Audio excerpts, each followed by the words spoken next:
15 bishii Oktoobar sanadkii 1969 ayaa la dilay madaxweynihii Soomaaliya Cabdirashiid Cali Sharmaake isagoo socdaal ku mareeyay magaalada Laascaanood waxaana Allah u naxariistay madaxweynaha la aasay 20 bishii Oktoobar isla habeenkii xigay ayaa intaan waagu bariyin ay ciidamadu la wareegeen taladii dalka Soomaaliya 1974 oo ah sanadkii afraad ee taliska militariga uu xukunka qabsaday waxaan la weydiiyay Maxamed Siyaad Barre waxyaaladii wadanka uu qabtay wuxuuna ku jawaabay sida tan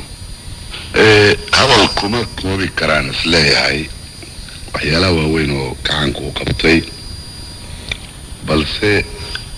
waxaan u haddaan mid ka taabto aan isleeyahay waxa ugu weyn waxay noqon karaan in dadka Soomaalida oo awalto hurday inuu hurdada ka toosay dadka Soomaalida oo awalto ogeyn iyaga dad ahaan awoodooda iyo dalkooda khayraadka ku jira iyo iyaga naftoodu waxa ay isu yihiin inay maanta garteen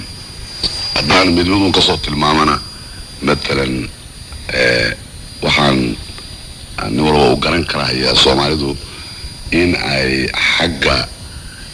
صحافة أما حاجة تعليمتا أقونتا إن يكوحرناين أجنبي ودولة كاليتو أفكود يو تعليمتو يكوحرناين لكن مركي الصومالي اللي هي الجنيه بيجمديسة إن أي النقدين تضعهانتون Soomaali cusub ayaa dhalatay ayaa markaasi la sheegay dadkana waxay u hanweynayeen waxyeelada dalka iyo dadkooda ay qaban karaan guulahaasi waxay dhaliyeen suugaan iyo heesooyin dadka qaarkii ay ku qaadaan guulwada siyaan waxaana ka mid ah heesahaasi midatan